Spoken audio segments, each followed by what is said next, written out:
America के सैनिकों को बंदी बना लिया गया है। यह इस वक्त की सबसे बड़ी खबर है, सबसे बड़ी खबर।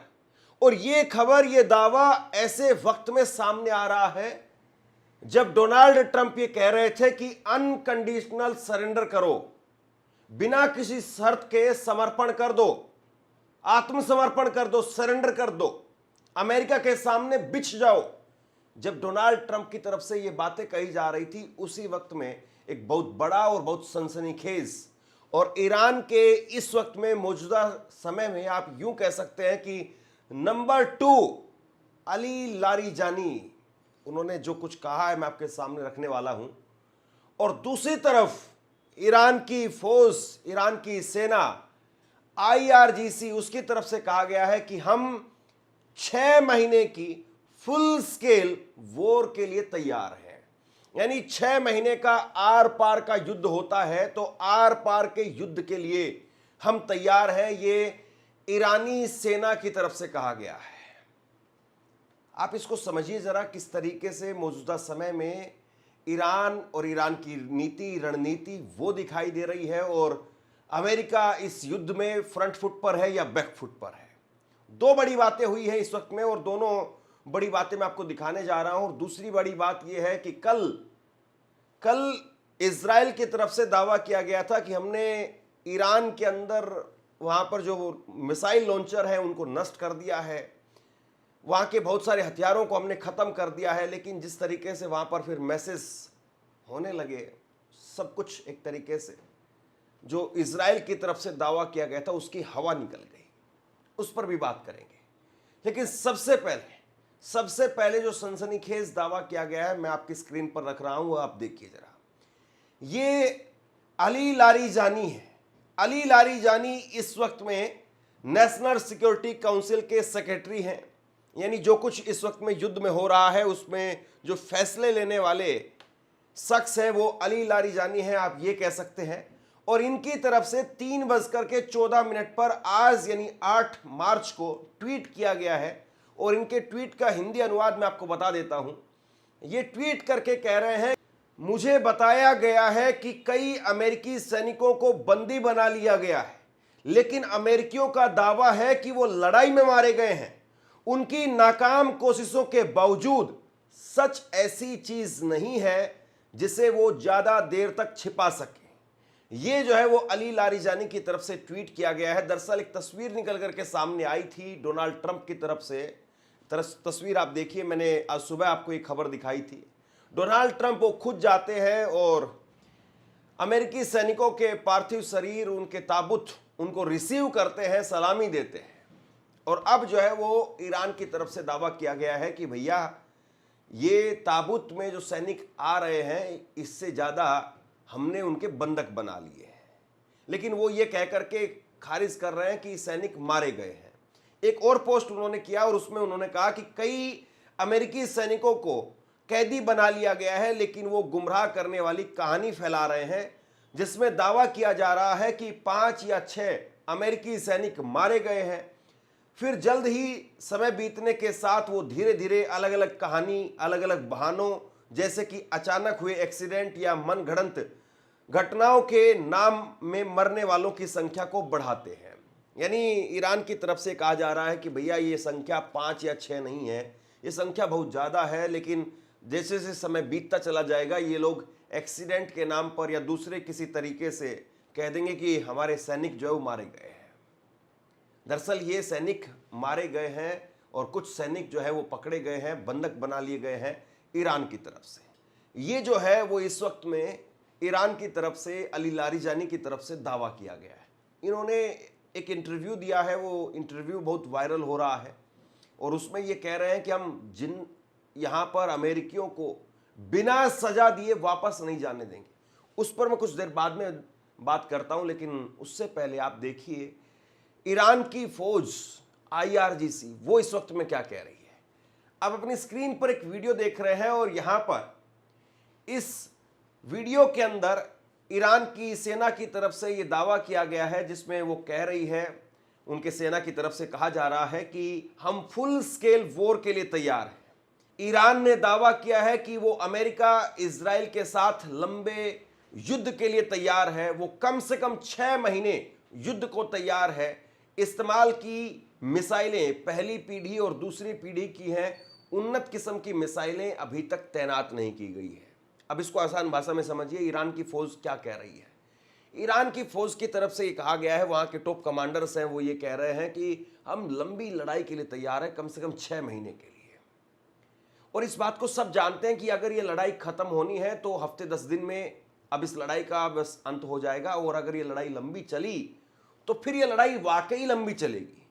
और इस बात में कोई दो राय भी नहीं है कि आज के वक्त में जो युद्ध हो रहे हैं बहुत लंबे भी हो रहे हैं।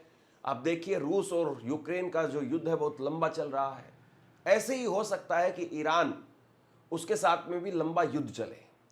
और ईरान के साथ में ऐसा भी नहीं है कि अमेरिका रातों रात ईरान को निपटा सके या ईरान की इस वक्त की जो मौजूदा लीडरशिप है उसको निस्ते नाबूद कर सके, या फिर उसकी जो बड़ी ताकत है IRGC, उसके टॉप कमांडर्स, उनको रातों रात खत्म कर सके। ऐसी कोई स्थिति दिखाई नहीं दे रही है। और जिस वक्त में युद्ध चल रहा है, जाहिर सी बात है इस युद्ध में ऐसे मौके पर कोई फर्क नहीं पड़ रहा है। ईरान को नुकसान हो रहा है, उसके बावजूद उसकी पूरी तैयारी है। और ये खामेनेई का दिया हुआ पहले से एक तरीके से आप ये कह सकते हैं कि पैटर्न है, जिसके जरिए एक आदमी की जगह पर 4-4 आदमी उनकी तैनाती है। यानी अगर किसी व्यक्ति की, किसी कमांडर की अगर मौत होती है, किसी लीडरशिप में बैठे हुए खास आदमी की मौत होती है, तो उसकी जगह पर 4-4 आदमी पहले से नॉमिनेट किए हुए हैं। अगर एक मरेगा तो उसके जगह पर, उसके स्थान पर कौन आएगा, 4 आदमी पहले से नॉमिनेट है कि पहले ये, फिर ये, फिर ये। तो ऐसे में ईरान को इतने हल्के में अमेरिका नहीं ले सकता है, यह बात बिल्कुल साफ हो रही है। अब जरा एक देखिए, मैं आपको पहले दावा दिखाता हूं इजराइल की तरफ से। ये इजराइल के प्रधानमंत्री नेतन्याहू हैं और इन्होंने क्या कहा है, जरा सुन लीजिए। ये कह, हमने ईरान के सरकारी प्रतिष्ठान, परमाणु ढांचा, कमांड सेंटर, सैन्य ठिकाने और हथियार फैक्ट्रियां, मिसाइल डिपो, सैकड़ों बैलिस्टिक मिसाइल लॉन्चर नष्ट कर दिए। यानी इनके हिसाब से देखें तो भैया अब ईरान, उसके पास में पटाखे फुलझड़ियां वो भी नहीं बची हैं, सब खत्म हो गया है, सब कुछ इन्होंने खत्म कर दिया है। कुल मिलाकर के अगर मैं एक लाइन में अगर बात को समेट करके कहूं तो शायद यही है। ये कह रहे हैं कि हमने हर तरीके से उनके हथियार, मिसाइल लॉन्चर, मिसाइल्स, उनके जितने भी सरकारी प्रतिष्ठान थे, यानी बड़ी बड़ी बिल्डिंगें थी जहां पर फैसले होते थे, उनके परमाणु ढांचा, अब इससे ऊपर तो कुछ रहा नहीं। जब परमाणु ढांचा वही खत्म कर दिया तो इससे ऊपर तो कुछ रहा नहीं।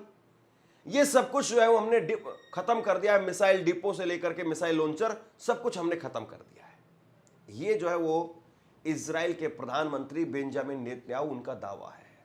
लेकिन मैं आपको कुछ और दिखाना चाहता हूं।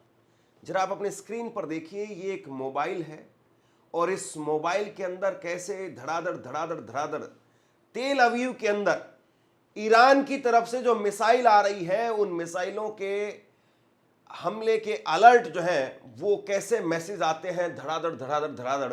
और लोग ये कह रहे हैं कि वहाँ पर एक एक दिन के अंदर 100 मैसेज आ जाते हैं, 100 अलर्ट जो है वो अलार्म वो बजने लगते हैं। तो आप सोचिए कि एक तरफ तो आप कह रहे हो कि भैया हमने सब कुछ खत्म कर दिया, उनके पास में तो अब पटाखे फुलझड़ी वो भी नहीं बची है, सब कुछ खत्म हो गया है, और दूसरी तरफ ताबड़तोड़ भयंकर तरीके से मैसेज आपके मोबाइल फोन्स में जो है वो खनक रहे हैं। इसका मतलब क्या है? इसका मतलब ये है कि सरासर झूठ बोली जा रही है। इसका मतलब ये है कि जो कहा जा रहा है और जो हो रहा है उसमें जमीन आसमान का अंतर है। इसका मतलब तो यही है। ये जिस तरीके से बेंजामिन नेतन्याहू की तरफ से बार बार चीजें हो रही हैं, ये कम से कम यही दिखा रहा है कि आप कोई एक्चुअल फुटेज नहीं दिखा रहे हैं। और सबसे बड़ी बात यह है, दो चीजें गौर करने वाली है। तेल अवीव में इस वक्त में जमीनी स्थिति जो है वो दिखाई नहीं देती है। यानी जमीन पर उस यहां पर तेल अवीव में कैसे हालात हैं वो पता नहीं चल पा रहे हैं। कोई भी सरकारी रिपोर्ट या कोई भी चैनल के जरिए तेल अवीव का एरियल व्यू से मतलब यह है कि कोई चारों तरफ घुमा करके पैन करके नहीं दिखाया जा रहा है, या ड्रोन से तेल अवीव का नजारा वो दिखाया नहीं जा रहा है। बीते 9 दिनों में जब से इस जंग की शुरुआत हुई है, एक बार भी तेल अवीव का नजारा, एरियल व्यू वो नहीं आया है। जबकि इजराइल तो माहिर है इन चीजों के अंदर। इजराइल के पास में टेक्नोलॉजी, कैमरे और सब कुछ, ड्रोन्स वगैरह वो इतनी उन्नत किस्म के हैं, वो तो दुनिया को पेगासस बेचते हैं साहब। लेकिन वो अपने यहाँ की जासूसी या अपने यहाँ का जो नज़ारा है वो बता नहीं रहे, किसी को करने नहीं दे रहे हैं। बस बेंजामिन नेतन्याहू एक दो दिन के अंदर जाते हैं, जाकर के लोकेशन पर जाते हैं, फोटो वोटो खिंचवाते हैं कि देखिए हम लोकेशन पर आए हैं, यहाँ पर नुकसान हुआ है, और वो उस जगह पर जाते हैं जहाँ पर सबसे कम नुकसान होता है। वो खंडरों में जो पूरी तरह से मलबे के ढेर में बिल्डिंगें तब्दील हो गई है, वहां पर वो नहीं जाते। वो जाते हैं कि कहीं पर कोई मिसाइल आई थी या कोई ऊपर से कोई ड्रोन या मिसाइल जो आ रही थी उसको इंटरसेप्ट कर लिया गया, उसके बाद में जो उसका मलबा गिरता है, मलबा गिरने से थोड़ा बहुत जो जहां पर नुकसान होता है वहां जाकर के फोटो वोटो खिंचवा करके, वीडियो वगैरह बनवा करके वो वापस आ जाते हैं। ये सच्चाई है, यही दिखाई दे रहा है। कई रिपोर्ट्स जो वहां से निकल करके सामने आई, कई रिपोर्टर जो वहां पर मौजूद थे, कल मैंने आपको एक खबर दिखाई थी, भारत के एक पत्रकार ब्रिजमोहन वो गए थे वहां पर, उन्होंने कहा कि 100 मीटर गहरे नीचे बंकर में भी नुकसान हो रहा है, वहां पर भी ईरान की मिसाइलें पहुंच रही है, वहां पर भी लोग मर रहे हैं नीचे बंकर में भी। लेकिन साहब वो तस्वीरें, वो हकीकत दुनिया से दूर है। अब जब ये सब कुछ हो रहा है, इस बीच में लगातार जो है दावे किए जाते हैं, फुटेज भी सामने आती है। जरा ये तस्वीर देखिए, और इस तस्वीर के बारे में कहा जा रहा है कि ये कल दोपहर की जो है ये तस्वीर है, और ऐसी ही तस्वीरें बार बार सामने आती हैं। वो तस्वीरें भी मैं आपको दिखाता हूं। ये तस्वीर है, इस्फहान के अंदर मिसाइल से जो है वो हमला किया गया है, और ये कहा जा रहा है कि ये यूएस की तरफ से हमला किया गया है। इस्फहान में मिसाइल से हमला करके जो बंकर के नीचे मिसाइलों का जखीरा रखा हुआ है उनके ऊपर स्ट्राइक की गई है। अब देखिए, बड़ी संख्या में जो है वो यहां पर मिसाइलें रखी हुई हैं, ये दावे किए जाते हैं, और ये सच्चाई भी है कि पहाड़ों के नीचे ईरान ने कहां पर अपने तहखाने बनाए हुए हैं, कहां पर उसका जखीरा है, वो अमेरिका पता भी नहीं लगा पा रहा है।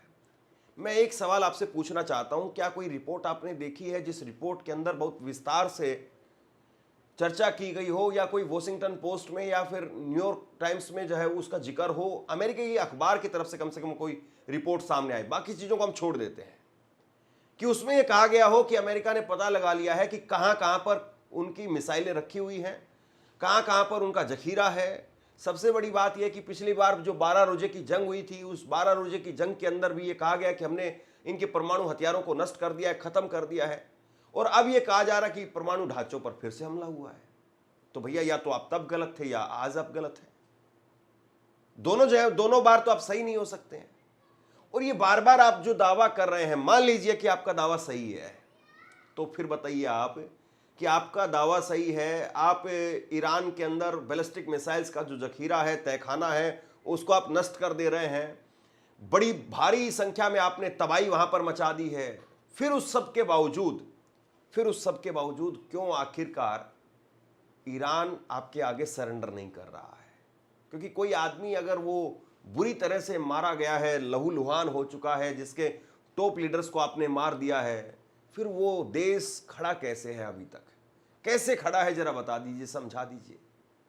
और अली लारीजानी का वो बयान जिसके बारे में मैंने कहा था कि वो ये कह रहे हैं कि हम ट्रंप को बिना सजा दिए यहां से जाने नहीं देंगे, ये आप अपनी स्क्रीन पर देखिए। ये उनका एक इंटरव्यू इस वक्त में वायरल हो रहा है, जिसमें उनकी तरफ से कहा गया है कि ट्रंप ने बहुत बड़ी गलती की है, उन्हें इसकी कीमत चुकानी होगी, ईरान की जनता इसे बिना सजा दिए यहां से जाने नहीं देगी। दोस्तों, ये लैंग्वेज जो है वो सुनवाने का कोई खास अर्थ नहीं होता, क्योंकि वहां पर जो बोल रहे हैं, जाहिर सी बात है, वो ईरान की अपनी लोकल लैंग्वेज है, और हम और आप समझ नहीं पाएंगे इसको। लेकिन जो बयान निकल करके सामने आ रहे हैं, जो क्रेडिबल सोर्स से जो बयान निकल करके सामने आ रहे हैं, मैं आपको वो बता रहा हूं। अली लारीजानी वो ये कह रहे हैं कि भाई हम इनको बिना सजा दिए छोड़ेंगे नहीं, इनको जाने नहीं देंगे यहां से, हर हाल में सजा देंगे इनको, और इनको इनके किए की सजा वो इजराइल की जनता देगी, तभी जो है इनको छोड़ेंगे। आप बताइए कि युद्ध में कौन ऊपर है? या तो ये है कि ईरान बहुत बुरी तरह से मरा हुआ देश है इस वक्त में, और केवल उसके नेता आकर के भाषणबाजी कर रहे हैं, और हकीकत में यह है कि ईरान की इस वक्त में जो स्थिति है वो बहुत बुरी तरीके से खत्म हो चुकी है। आप ये कहिए, या तो ये स्थिति है, या फिर ये है कि सच्चाई यही है जो वो बोल रहे हैं। दो ही बातें हो सकती हैं, दोनों बातें तो सच नहीं हो सकती। लेकिन अगर कोई ये कहता है कि पहली बात सही है कि ये केवल ढोंग कर रहे हैं, केवल उटपटांग बयानबाजी कर रहे हैं, बाकी इनके पल्ले कुछ नहीं है, ये खत्म हो चुके हैं, अगर ये बात सच है तो फिर अमेरिका ट्रूप्स क्यों नहीं उतार रहा है? अमेरिका अपने सैनिकों को क्यों नहीं उतार रहा है? अगर ईरान पूरी तरह से वहां पर खाली हो चुका है, खंडर में तब्दील हो चुका है, ईरान में इस वक्त में कोई लड़ने वाला, कोई बोलने वाला, कोई ठोकने वाला बचा ही नहीं है, आपने सब कुछ ठोक दिया है, सब कुछ खत्म कर दिया है आपने, तो फिर अपनी ट्रुप्स को वहां पर क्यों नहीं उतार रहे? आप अपनी ट्रुप्स को उतार दीजिए और उसके बाद में कब्जा कर लीजिए। तेहरान में जाकर के अमेरिकी झंडा, इजरायली झंडा जो आप लगाना चाहते हैं सो लगा दीजिए। किस बात का इंतजार है? या फिर सच्चाई यही है कि आपके पांव वो लड़खड़ा रहे हैं, आप जमीन पर उतर नहीं पा रहे हैं, केवल हवाई फायर हो रहा है, हवाई हमले हो रहे हैं, और उन हवाई हमलों में भी आप नीचे जमीन तक वो मार नहीं कर पा रहे हैं, यानी जो जखीरा है, तहखाना है, वहां तक आप नहीं पहुंच पा रहे हैं। बिल्डिंगों में नुकसान हो रहा है। खबर यह भी सामने आई थी कि तकरीबन अभी तक 5,500 घरों को निशाना बनाया गया है। भारी नुकसान है ये ईरान के लिए। लेकिन ईरान के लोग, ईरान के इस वक्त में लीडरशिप, उसकी तरफ से कहा जा रहा है कि ये नुकसान उस नुकसान से कहीं कम है जहां आप अमेरिका के सामने जाकर के सरेंडर कर दें, अमेरिका को अपने ऊपर कब्जा करने दें, और उसके बाद में अमेरिका बरसों बरस तक, पीढ़ियों तक हमारे ऊपर राज करे और हमारे रिसोर्सेज को, सब कुछ को यहां पर अपने कब्जे में ले ले और हमारे लोगों को गुलाम बना करके रखे। उस गुलामी से कहीं अच्छा है कि हम लड़ें, हम मारें, हम मरें, वो कहीं अच्छा है। ये कम से कम जो है वो इस वक्त में ईरान की स्थिति दिखाई देती है। बहरहाल अमेरिका जो कुछ दावे कर रहा है वो भी मैं आपके सामने लगातार लेकर के आ रहा हूं। इजराइल की तरफ से जो दावे किए जा रहे हैं वो भी मैं आपको लगातार बता रहा हूं। और ईरान ने जो दावा किया है कि सैनिकों को बंधक बना लिया गया है, जाहिर सी बात है अमेरिका इसको इग्नोर करेगा, इनकार करेगा। और अमेरिका की तरफ से जो है वो यही कहा गया है, वहां पर यूएस नेवी के कैप्टन टिम होक्सन, उनकी तरफ से कहा गया है कि ईरानी सरकार झूठ फैलाने और धोखा देने के लिए हर मुमकिन कोशिश कर रही है। ये सैनिकों के बारे में जो बात कही गई है ये सिर्फ इसका एक और उदाहरण है, बाकी कुछ भी नहीं है। यानी वो ये कह रहे हैं कि भैया कुछ है ही नहीं, केवल धुआं धुआं है, बाकी इनके पल्ले कुछ नहीं है। दोस्तों, एक कहावत कही जाती है कि मेरे बाल कितने बड़े बड़े हैं, तो ये कहा जाता है कि बस थोड़ी देर का इंतजार कीजिए, कट करके आपके सामने आ रहे हैं। ईरान जो कह रहा है उसके दावों में दम है, या अमेरिका जो कह रहा है उसके दावों में दम है, या इजराइल जो कह रहा है उसके दावों में दम है, मुझे लगता है कि बस अगले कुछ दिनों में, चंद रोज़ में सामने आ जाएगा और पता चल जाएगा कि कौन कितने पानी में था और कौन कितने पानी में है। आप क्या सोचते हैं नीचे कमेंट बॉक्स में लिख करके जरूर बताइए। इस खबर को शेयर कीजिए। धन्यवाद। आपसे कुछ कहना चाहता हूं, आज के वक्त में पत्रकारिता करना कितना मुश्किल काम है, लेकिन अगर ऐसे में भी कोई आपकी खबर दिखा रहा है, कोई आपके मुद्दे पर बात कर रहा है, तो आपको भी उसका साथ देना चाहिए। अगर आपको लगता है कि मेरी पत्रकारिता सही है, मैं आपके लिए आपकी खबर वो दिखा रहा हूं, तो ऐसे में आप मेरा सहयोग कीजिए। आप इस वीडियो को जब लाइक करेंगे तो लाइक के साथ में ही एक थैंक्स का बटन आपको दिखाई देगा। उस थैंक्स के बटन पर आप क्लिक कीजिए और जो भी सहयोग राशि दे सकते हैं वो दीजिए। दूसरा, आप चैनल को ज्वाइन कर सकते हैं और चैनल को ज्वाइन करके भी मुझे मदद कर सकते हैं।